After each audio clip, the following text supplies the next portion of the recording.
Hello friends, ફરી એક વખત પંડ્યાસ હોમ કિચનમાં આપનું સ્વાગત છે।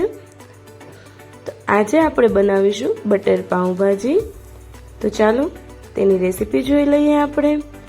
તો સૌથી પહેલાં મેં અહીંયા એક પેનની અંદર 250 ગ્રામ કોબીજને નાના નાના પીસમાં કટ કરી લીધા છે। ત્યાર પછી તેમાં એડ કરી દઈશ 250 ગ્રામ જેટલા બટેટા અને 250 ગ્રામ જેટલા રીંગણા। બધા જ શાકભાજીનું માપ છે તે મેં અહીંયા સરખું રાખ્યું છે, જેથી ટેસ્ટ છે તે આપણો મસ્ત આવી જશે। હવે બધા જ શાકભાજીને આપણે 2 થી 3 વખત સારા પાણીએ ધોઈ લઈશું અને ત્યાર પછી તેમાં મીઠું એડ કરીને તેને બાફવા માટે રાખી દઈશું। તો અહીં મેં ચાળણીની અંદર જે આપણા બટેટા, કોબીજ અને રીંગણા છે તે બફાઈ ગયા હતા તે રાખી દીધા છે, જેથી બધું પાણી તેમાં નીતરી જાય। હવે અહીંયા હું ટમેટા અને ડુંગળીની ગ્રેવી બનાવવા માટે ટમેટાને નાના નાના પીસ કરીને ગ્રાઇન્ડ કરી લઈશ અને એવી જ રીતે ડુંગળીને પણ નાના નાના પીસ કરીને તેને ગ્રાઇન્ડ કરી લઈશ। બંનેનું માપ છે તે અહીંયા મેં 200 ગ્રામ જેટલું લીધેલું છે, જેથી આપણી ગ્રેવી છે તે એકદમ ઘાટી થશે। આમાં કોઈ પણ પ્રકારનું મેં પાણી એડ કરેલું નથી। જો આ રીતે આપણી બંને ગ્રેવી છે તે રેડી થઈ જશે। હવે વઘાર માટે મેં અહીંયા 3 મોટી ચમચી મેં તેમાં બટર એડ કરેલું છે, તેની જગ્યાએ તમે ઘી પણ એડ કરી શકો છો અને 1 ચમચી જેટલું મેં તેની અંદર તેલ છે તે એડ કરેલું છે। હવે તેમાં હિંગ વડે હું તેનો વઘાર કરીશ અને 2 મોટી ચમચી હું આમાં લસણની પેસ્ટ એડ કરી દઉં છું। લસણ આપણું એકદમ બ્રાઉન કલરનું થઈ જશે ત્યાર પછી આપણે તેની અંદર ડુંગળીની પેસ્ટ એડ કરી દઈશું ને ડુંગળીની પેસ્ટ છે તેને એકદમ આપણે બ્રાઉન કલરની છે તે થવા દેવાની છે, ત્યાં સુધી મસ્ત રીતે આપણે એને ચડવા દેવાની છે। અને સાથે સાથે 1 મોટી ચમચી મેં આદુ મરચાંની પેસ્ટ પણ એડ કરી દીધી હતી, જેથી વઘારની અંદર જ તેનો સ્મેલ અને સ્વાદ છે તે બેસી જાય। એકદમ મીડિયમ ગેસ પર આપણે તેને 7 થી 8 મિનિટ માટે ચડવા દેવાની છે, જેથી ડુંગળી છે તે એકદમ બ્રાઉન કલરની થઈ જશે। તો તમે જોઈ શકો છો કે ડુંગળીની પેસ્ટનો કલર છે તે ધીમે ધીમે ચેન્જ થવા લાગ્યો છે। હવે તેની અંદર આપણે આપણી જે ટમેટાની ગ્રેવી બનાવી હતી તે એડ કરી દઈશું અને ફરી વખત આપણે તેને મિક્સ કરીને 5 થી 7 મિનિટ માટે ચડવા રાખી દેવાની છે।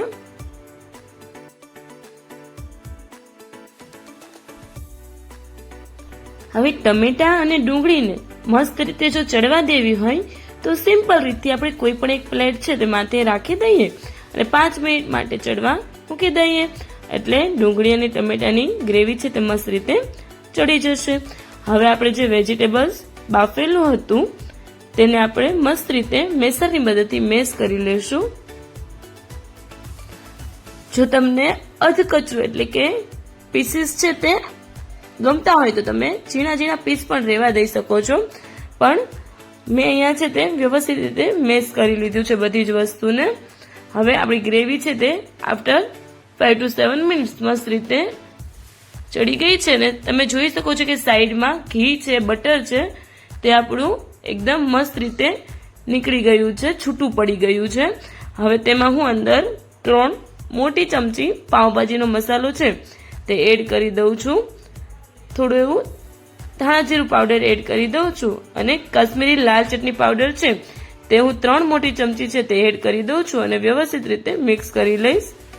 મીઠું છે તે આપણે જોઈને એડ કરવાનું છે, કારણ કે આપણે બાફતી વખતે પણ બધા વેજીટેબલ્સની અંદર મીઠું છે તે એડ કરેલું હતું।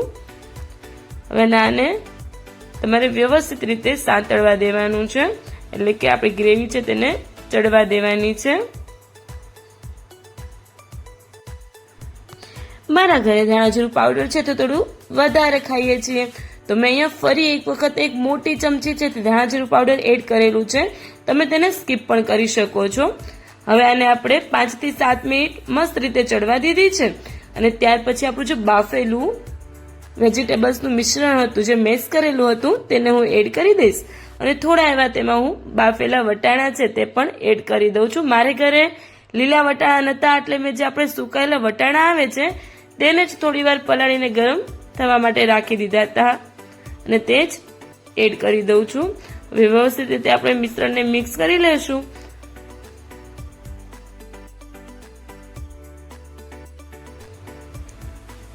તો આપણું બધું જ બટર ઘી હતું તે મસ્ત રીતે વેજીટેબલ્સ છે તે પકડી લીધું છે.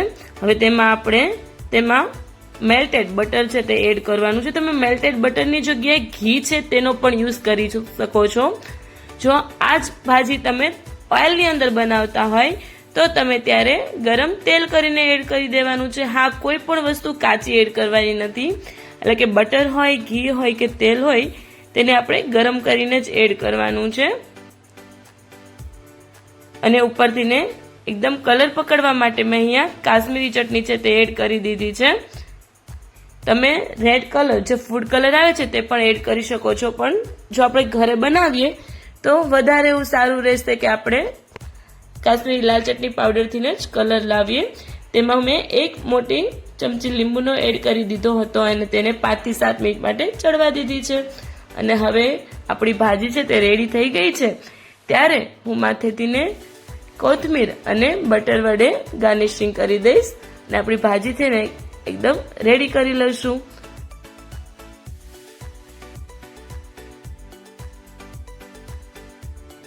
તો આ રીતે આપણી બટર છે તે મસ્ત રીતે મેલ્ટ થઈ ગયું છે. હવે એને મિક્સ કરી દેશું અને આપણી ભાજી છે તેને આપણે રેડી કરી લેશું. જેવી જ રીતે તમે રેસ્ટોરન્ટમાં બટર ભાજી ખાઓ છો તેવી જ રીતે ઘરે પણ તમે એક વખત જરૂરથી આ રેસીપી છે તે ટ્રાય કરજો અને ખૂબ જ મસ્ત ટેસ્ટ આવશે. આપણે ઓઇલમાં તો ઘણી વખત ઘરે બનાવતા જ હોઈએ છીએ, પણ ઘી અને બટરથી એક વખત ઘરે બનાવવાની જરૂરથી ટ્રાય કરજો. તો આપણી ભાજી છે તેને આપણે હજી ગરમ જ ગેસ પર રાખેલી છે. હવે તેને આપણે ગેસ બંધ કરી દેવાનો છે અને જ્યાં સુધી બધું જ બટર કે ઘી છે તે બહાર ના આવી જાય, છૂટું ના પડી જાય ત્યાં સુધી તેને ઠરવા માટે રાખી દેવાની છે. તો ચાલો આપણે સાઈડમાં પાઉં છે તે મસ્ત રીતે શેકી લઈએ. એના માટે મેં અહીંયા 1 મોટી ચમચી બટર એડ કર્યું છે અને આપણે જે ભાજી બનાવેલી હતી તે ભાજી તેમાં એડ કરી દઈશ અને તેને મિક્સ કરી લઈશ. અને તેના ઉપર આપણે આપણા જે પાઉં છે તેને વ્યવસ્થિત રીતે બધી સાઈડ ભાજી અને બટર છે તે લાગી જાય તે રીતે આપણે શેકી લેવાના છે અને 1 જ મિનિટમાં આપણું ભાજી સાથેના મસાલા પાઉં છે તે રેડી થઈ જશે. તો આ રીતે આપણી ભાજી અને પાઉં છે તે બંને રેડી થઈ ગયા છે. તો ચાલો આપણે તેને સર્વ કરી લઈએ.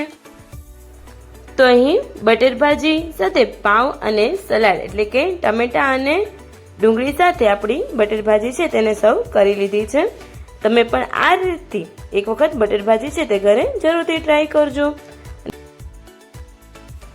તમને અમારી બટર પાઉંભાજીની રેસીપી કેવી લાગી તેમને કોમેન્ટમાં જરૂરથી કહેજો અને ફ્રેન્ડ્સ અને ફેમિલી સાથે અમારા વિડીયોઝને શેર કરજો અને અમારી ચેનલને સબસ્ક્રાઈબ ના કરી હોય તો જરૂરથી કરી દેજો.